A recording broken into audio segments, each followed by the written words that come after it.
bênção estarmos juntos nesta manhã, celebrando ao Senhor.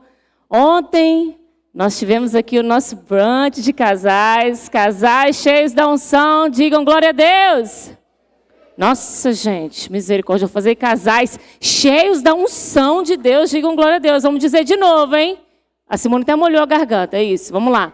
Casais cheios da unção de Deus, digam glória a Deus. Aleluia, que bênção que foi, né? É muito bom sermos ministrados através da palavra do Senhor no nosso casamento, para a nossa casa. As crianças vão agora com o IBV Kids. Não precisa de correr, né? Eu quero reforçar aqui algumas informações, lembrar que logo mais às 18h30 estaremos juntos em mais uma celebração. Mulheres Vitoriosas em Ação. Estaremos juntos aqui celebrando ao Senhor. Aguardo todas vocês às 18 horas, tá bom? Quero lembrar também que segunda-feira é dia de Célula Mater. Dia de reunir a nossa família em nossa casa para juntos adorar ao Senhor. Terça-feira tem tarde de oração às 14 horas, participe. Quarta-feira, culto Conexão Vitórias, 19h30. Nesse mês de junho, a temática é a unção do amor. Então, quem esteve aqui ontem, unção do amor. Durante as quartas-feiras, unção do amor, tá bom? E estaremos juntos no próximo domingo, mais uma vez, às 10 da manhã, na celebração da família, e às 18h30, no nosso culto de celebração. Mas já quero reforçar aqui, para você guardar aí na sua agenda, o dia 24 de agosto. Para você não falar que não sabia da data e não participou. 24 de agosto, nós estaremos comemorando a nossa festa de 23 anos da Igreja Batista Vitória. Então, nós teremos uma programação pela manhã, outra programação pela noite, será somente no domingo. Já estou adiantando a data para que você coloque na sua agenda, não marque nada, porque nós precisamos estar aqui juntos no templo para celebrar ao Senhor, ser gratos ao Senhor pelos 23 anos da Igreja Batista Vitória, tá bom? Será uma linda festa, em breve compartilharemos mais informações sobre isso, amém? Eu convido a todos, por gentileza, nessa manhã, a se colocarem de pé. Seremos ministrados pelo Senhor, pela palavra do Senhor, através da vida do nosso pastor, Robson Júnior.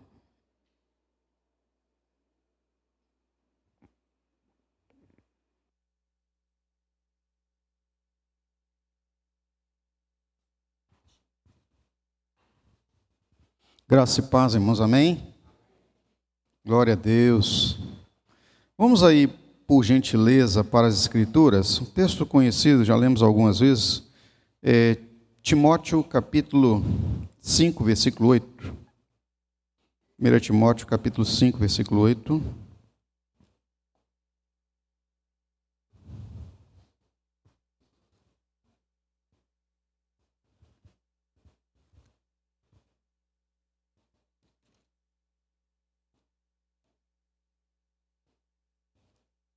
Primeira carta do apóstolo Paulo a Timóteo, capítulo 5, verso 8.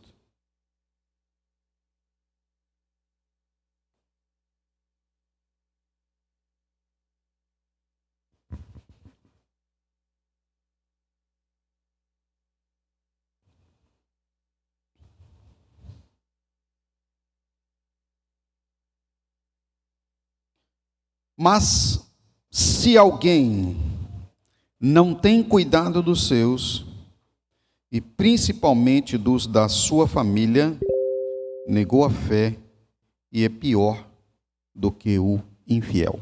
Podem sentar, amados. Amém. Amém? Por gentileza, põe na tela aí o nosso tema do ano, para que possamos repetir o verso. Dá para todos lerem aí? Todos juntos, 1, 2, 3 e?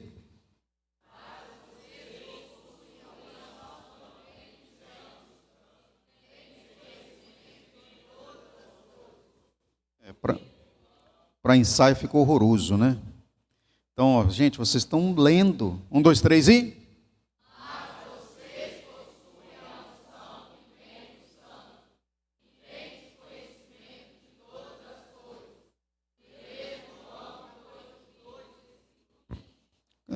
quase ficou bom. E olha que a gente já está no meio do ano, né? Tem que dar um jeito, hein? Bom, diante desse versículo tema, né, que é o ano da unção, essa divisa na palavra, nós estamos aqui para relembrar sempre que o tema do ano é a unção. Esse mês nós estamos privilegiando aí, como foi o mês passado a família, esse mês é o amor. E hoje nós vamos falar exatamente sobre o amor com os que nós amamos, o amor para com os de casa. Hoje, lamentavelmente, tem sido muito esquecido isso. A íntegra do que se comanda às pessoas, à família, comumente é cuidar de si mesmo. Abandonar os idosos, ter em mente que cuidar de crianças é um peso, é um estorvo,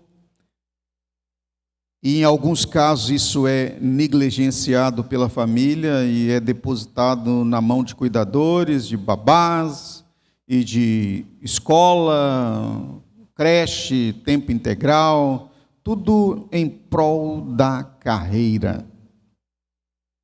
E quando chega no final de semana, cansado, e aí não dá para ir para o templo adorar a Deus, porque foi uma semana corrida e cansativa, de manhã, no domingo a gente quer dormir e não leva a criancinha para a escolinha bíblica. Irmãos, isso aqui não é um acontecimento, vamos dizer assim, de nossa particularidade apenas, isso é a realidade do tempo agora. Com a obrigação de educar, é mais fácil controlar entregando um celular numa mão de uma criança de 2 anos.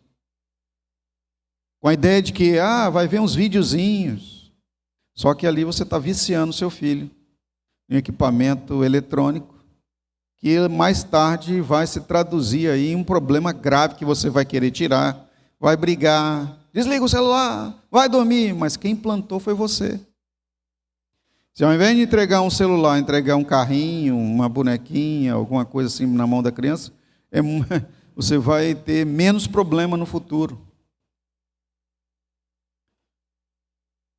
Quando nós estávamos tomando conta aí da nossa filha, que hoje tem 19 anos, está aqui na presença de Deus ativa, nós não entregamos celular para ela enquanto ela não fez 9 anos de idade.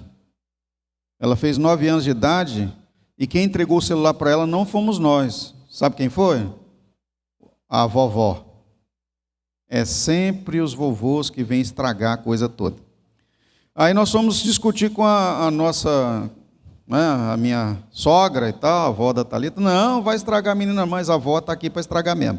Problema de vocês. Então ela foi lá e deu um celular caro para a Thalita naquela época. Mas aí nós controlamos os horários, tudo bem.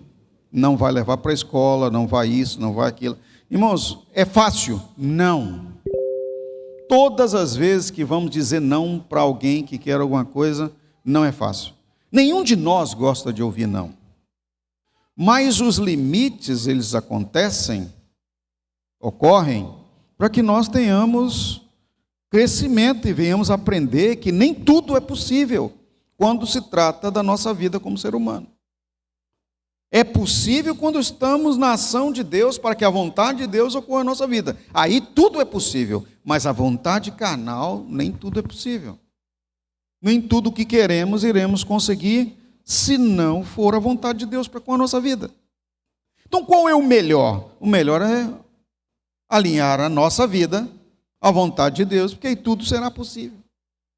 Dentro dessa perspectiva, eu quero trazer aqui para nós nessa manhã que para o cuidado com os de casa, nós precisamos ter em nossa vida, em nosso entendimento, que o cuidar é valorizar. Portanto, uma palavra-chave para aqueles que nós amamos, que nos relacionamos, é valorização. Nós precisamos valorizar as pessoas com quem nós convivemos. Há pouco tempo atrás, eu estava ouvindo a mensagem de um pastor lá de São Paulo, falando também sobre a questão de família. Ele deu um exemplo na mensagem, falando acerca de um CEO que estava para contratar um cargo de gerência muito importante na empresa com a qual ele comandava. Então, passou-se todos os processos do RH de contratação, desde a avaliação do currículo até os testes, chegou lá no psicológico, nas dinâmicas, foram passando e ao final ficaram dois candidatos potencialmente assim fantásticos até para no futuro subirem também para uma posição de CEO. Mas ele, como era um headhunter, ou seja, um contratador de gente com visão de futuro para a administração, ele quis que aqueles dois viessem a fazer uma entrevista pessoal com ele. E na entrevista pessoal avaliou as conversas, né, alguns questionamentos que ele fez, e já de cara descartou um. Qual foi o motivo do descarte? É que aquele que ele descartou tinha recebido tudo na vida de mão beijada.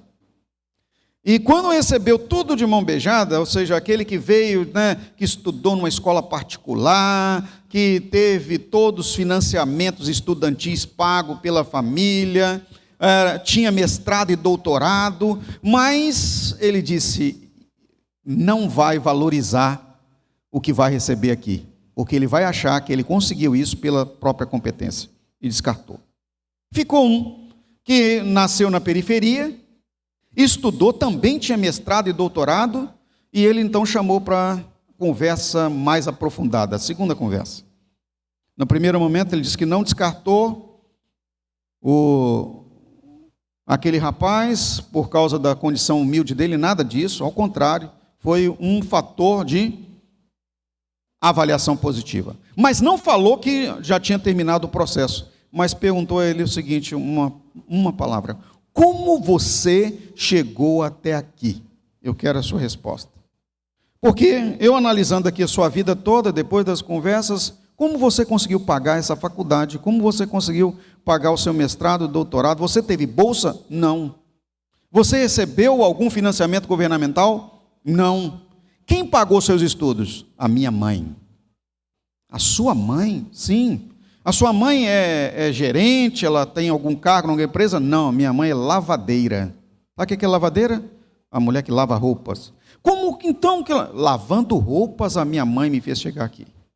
Então ele diz para ele assim: eu não vou te contratar.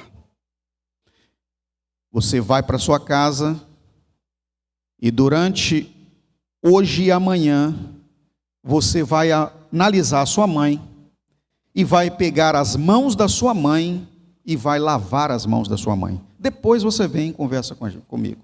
Aquele rapaz ficou confuso, novo, falou assim: eu quero um emprego, é melhor depois eu trazer um bom relatório. Então ele foi e fez todos os relatórios como deveria fazer, escrito e filmado, para trazer para aquele homem. E aí, quando ele chegou em casa, então a mãe dele estava lá novamente, nos lugares onde comumente uma lavadeira fica, lavando roupas, e ele falou: mãe, eu quero ver as suas mãos e quero lavar as suas mãos. A mãe ficou confusa, mas deixou que ele fizesse. Então ele fez o cuidado de olhar para as mãos da mãe que ele nunca tinha percebido.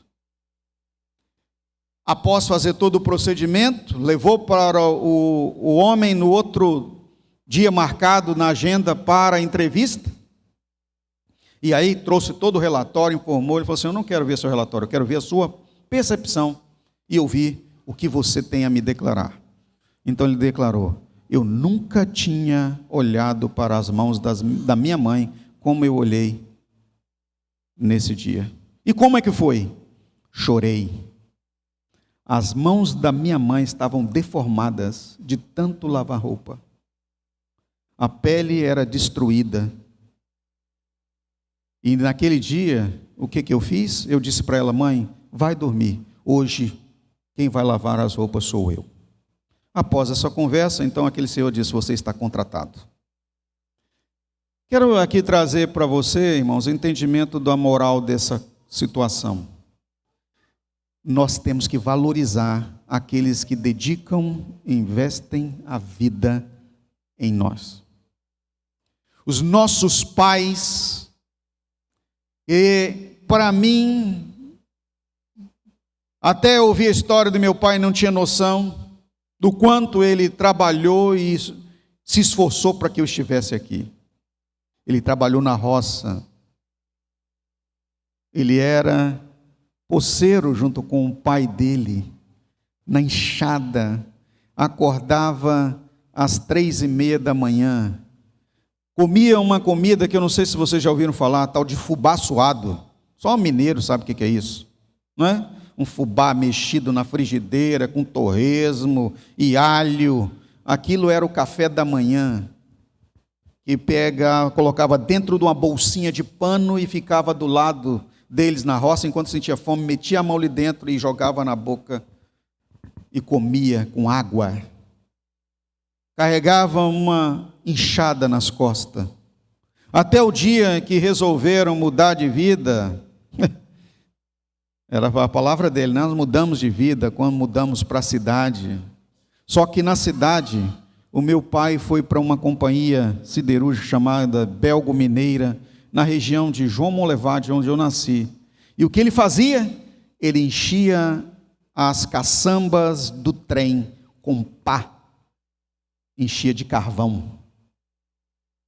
Eu não sei nem imaginar o que era isso, de manhã até de noite. Até quando ele teve a oportunidade, porque chegou na fábrica um projeto para instruir os funcionários pelo Senai. Era para que ele pudesse fazer um curso de eletricista, e ele trabalhava o dia inteiro batendo pá, enchendo aqueles vagões de carvão e estudava à noite. Se tornou um eletricista de manutenção, especializado, e foi aonde ele se aposentou. Olha, o que é isso? Trabalhava de noite e de dia, de noite e de dia. E quando éramos crianças, a gente queria brincar e fazer barulho em casa, não tinha intenção de prejudicar, nós não sabíamos que ele precisava dormir para trabalhar a noite toda, numa área muito periculosa, que era a área de eletricidade e manutenção. Sabe, irmãos, nós não valorizamos, porque não sabemos a história. Qual é a história da sua família, dos seus pais, daqueles que cuidaram de você, para que você estivesse aqui hoje?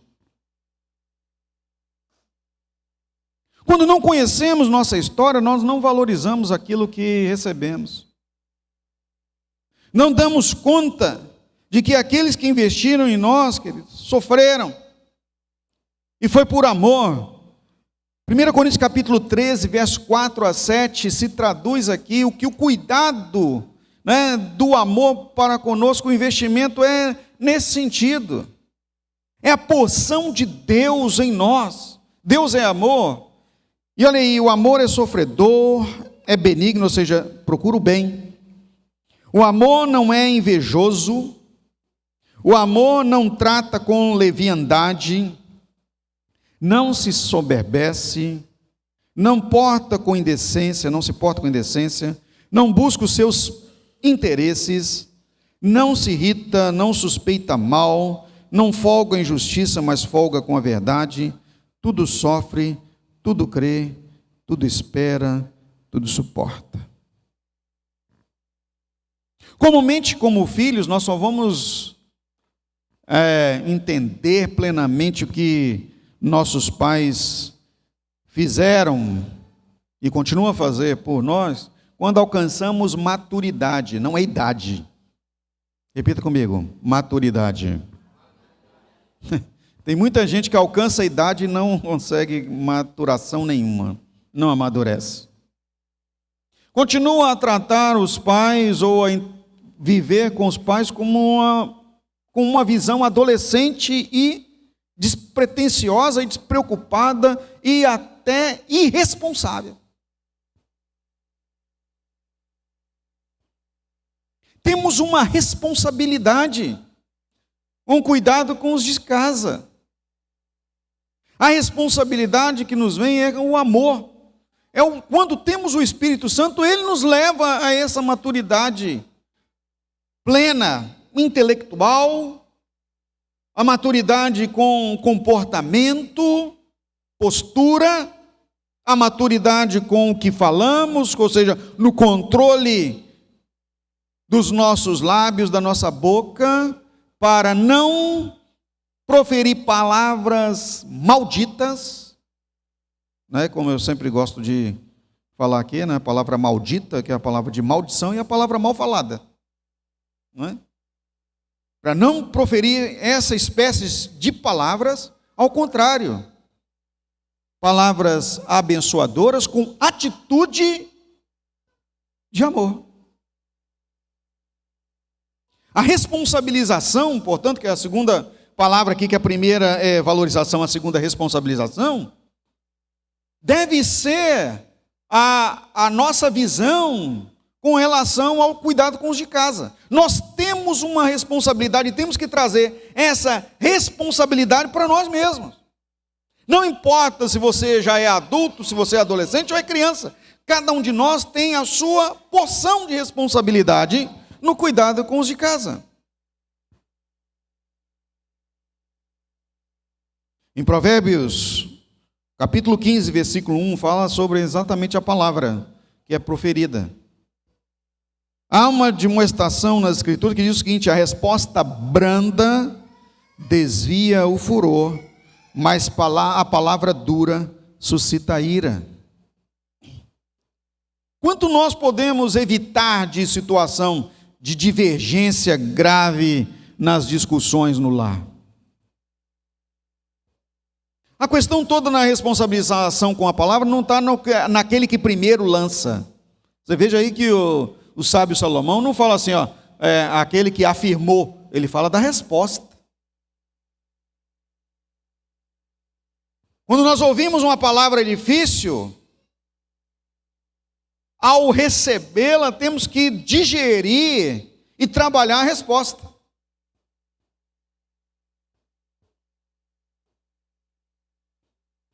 Comumente a discussão, ela se acalora, não com a palavra primeira que é proferida. Se a palavra primeira for proferida e houver silêncio, ela se esvai. Já se tem uma máxima que diz o seguinte: a boa resposta para o tolo é o silêncio. O tolo até em silêncio passa por sábio. Então, a melhor resposta para o tolo é o silêncio. Ou seja, se você estiver ouvindo uma frase proferida por um tolo, é você ficar calado, deixa ele falar. A fala dele vai ficar no vazio. E a outra a melhor resposta para ele é o quê? O silêncio. Em todo o sentido, o silêncio é fantástico quando se vê que as coisas estão descontroladas.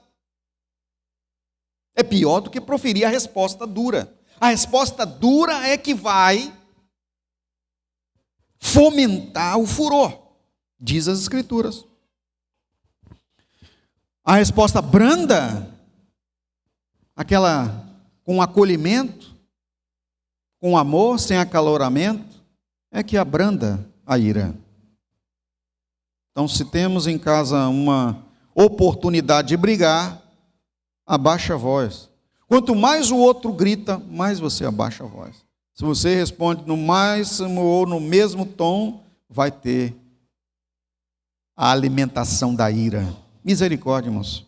A palavra de Deus nos adverte que nós não podemos alimentar a ira, porque se alimentarmos a ira, se nutrirmos a discussão, nós vamos pecar.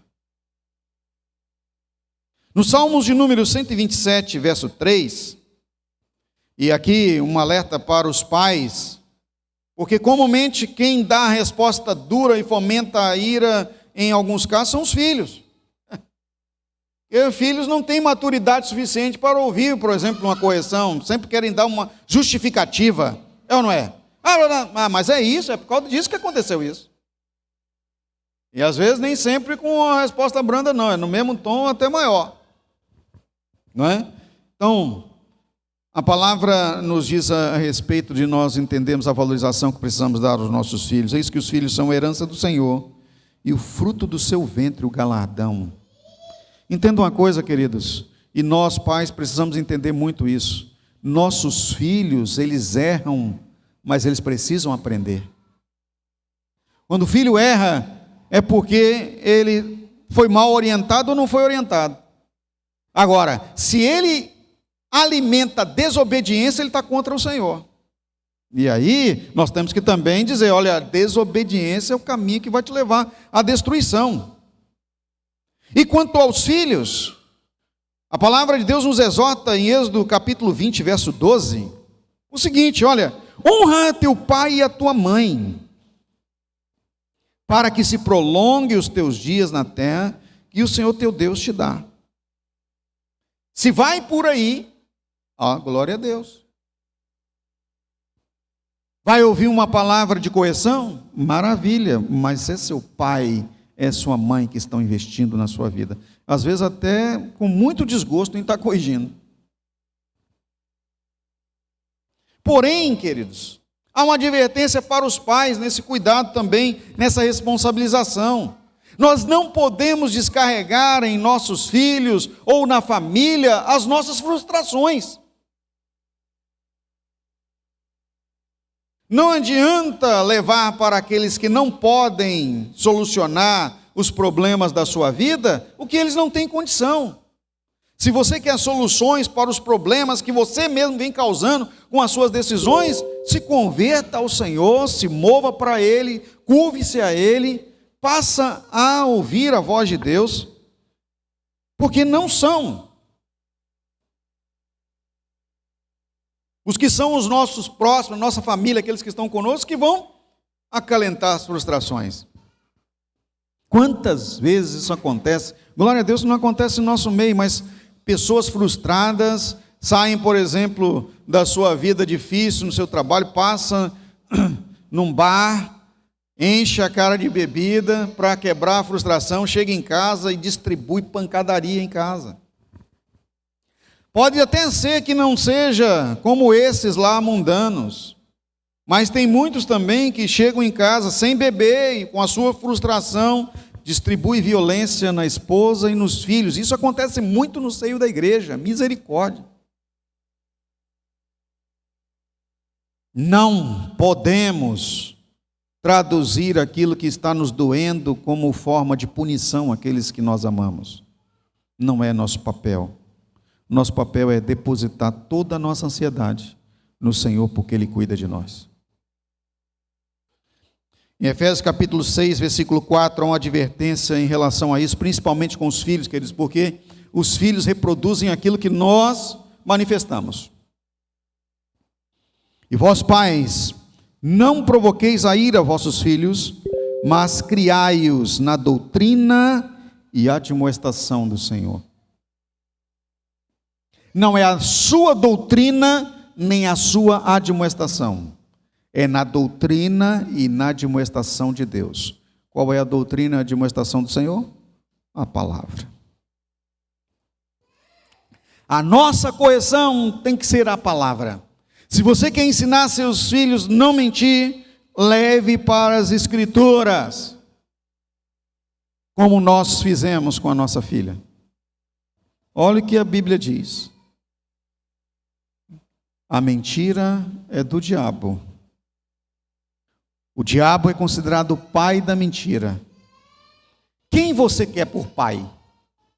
O Senhor Deus ou o diabo? Leia aí a palavra.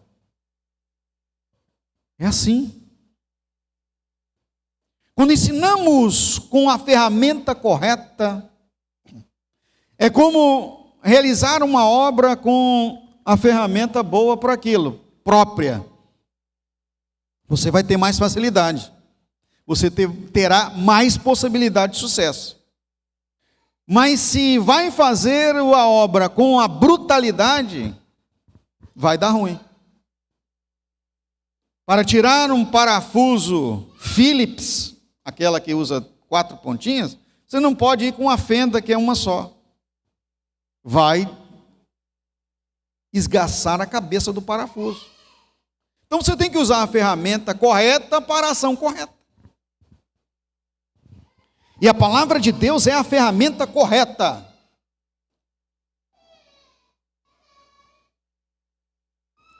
para a admoestação e criação de nossos filhos.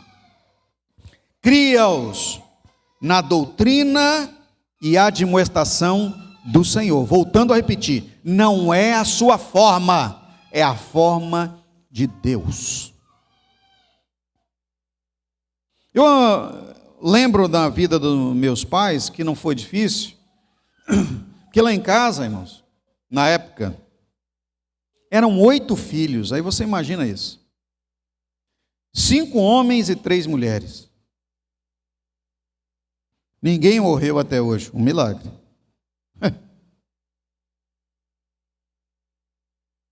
Situação difícil, em todos os sentidos, porque foi uma época ruim do país.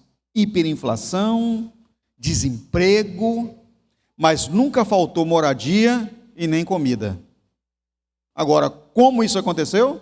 Porque eles criaram-nos na admoestação e na doutrina do Senhor. Milagre.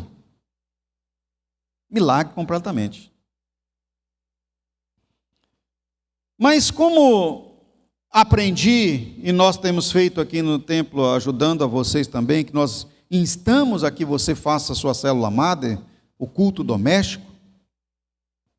Na minha casa não era só um dia na semana, eram todos os dias. E hoje eu entendo por que eram todos os dias.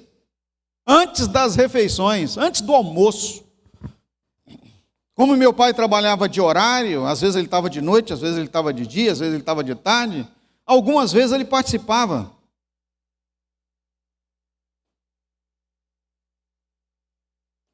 Mas todos estavam à mesa para o culto doméstico às 11h30 da manhã. Quem chegava da escola, já chegava diretamente para o culto doméstico. Quem estava indo para a escola, estava também no culto doméstico.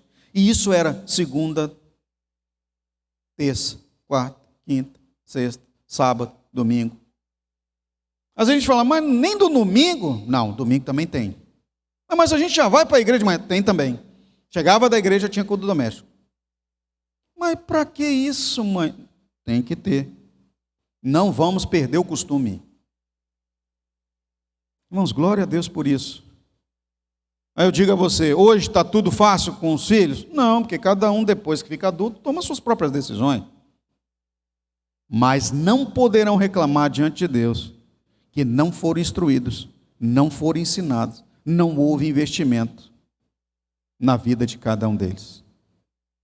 Aprendemos os limites, porque durante a semana não tinha carne. Às vezes tinha um pedacinho de linguiça, mas ovo era toda semana, todo dia.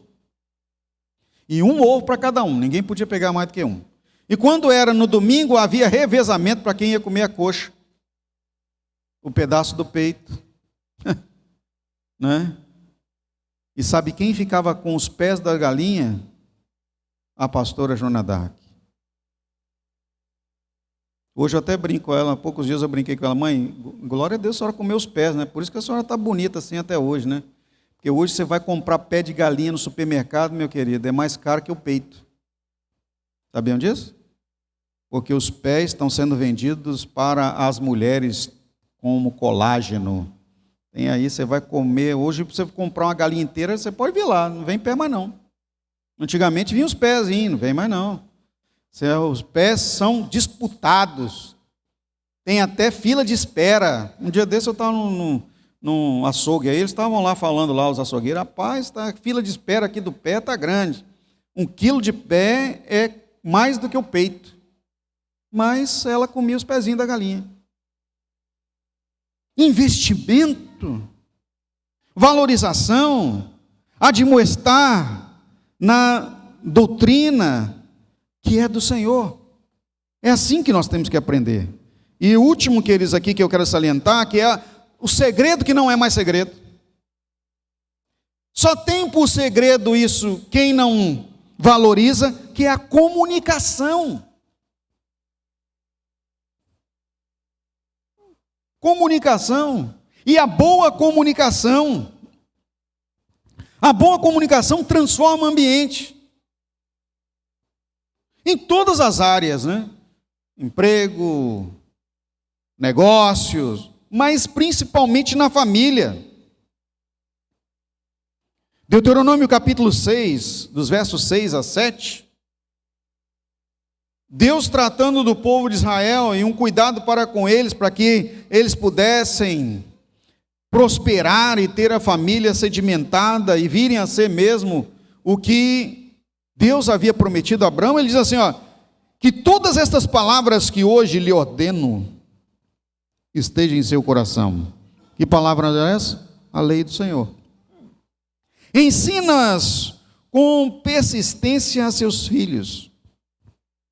Conserve sobre elas quando estiver, ou melhor, converse sobre elas quando estiver sentado em sua casa, quando estiver andando pelo caminho, quando se deitar e quando se levantar. Aí, pare para você para olhar o que está escrito aqui. Converse da palavra em sua casa. Quando você estiver andando com seus filhos, quando você estiver sentado em sua casa, quando estiver deitado ou para deitar, e quando também estiver para se levantar. A palavra tem que ser o assunto principal dentro da sua casa. O reino de Deus tem que ser a priorização nas vossas conversas. Este é o melhor e maior investimento. A pergunta que eu faço a você aqui nessa manhã é: qual o assunto principal tem sido discutido dentro da sua casa? O que você mais conversa dentro de casa? Em algum momento será que a palavra de Deus aparece? Ela deve ser o principal. O que mais de importante está falando com seus filhos? A respeito da carreira que eles têm que ter? Dos estudos que eles precisam investir? De relacionamentos interpessoais? Ou de programas de televisão, futebol e outras coisas mais? Tudo isso tem que ser relegado ao mínimo possível. Ao mínimo, quase nada. O que precisa ser priorizado nas vossas conversas é a palavra de Deus, é a Bíblia Sagrada. Se esse for o livro de cabeceira, se esse for o livro de investimento, se esse for o livro de estudo, se esse for o livro principal, a sabedoria se estabelecerá em sua casa. Tem muita gente achando que investir no estudo e dar aos filhos aquilo que é importante no sentido da academia, que será o importante para o seu futuro. A palavra de Deus é que vai determinar se o futuro será auspicioso ou medíocre.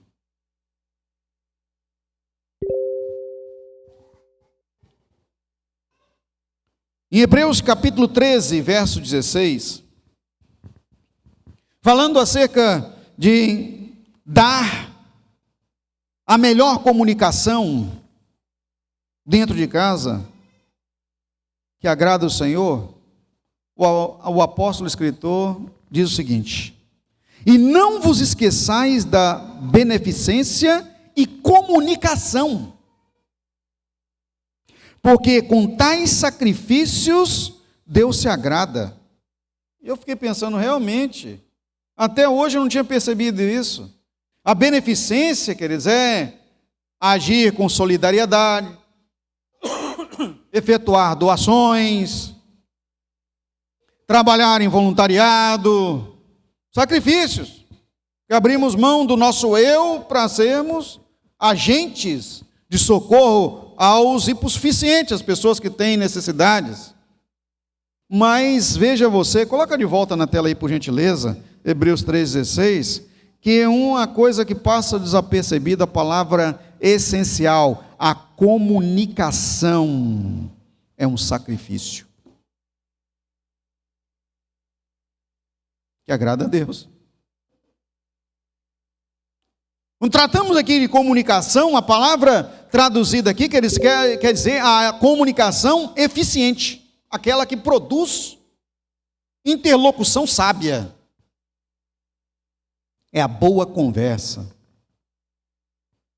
é a instrução, é o ensino. A palavra que poderia ter aqui sido trocada, inclusive, beneficência e educação.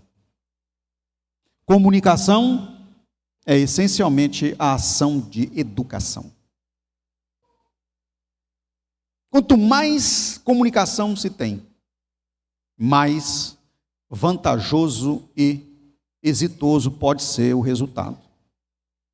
Um grande comunicador brasileiro dizia o seguinte: quem não se comunica se estrumbica. Ou seja, quem não trabalha preventivamente, antecipadamente a comunicação vai mal. Isso, irmãos, nos negócios então. Agora, se nos negócios é assim, o melhor e mais importante negócio da sua vida é a sua família. Comunicação eficiente, transparente,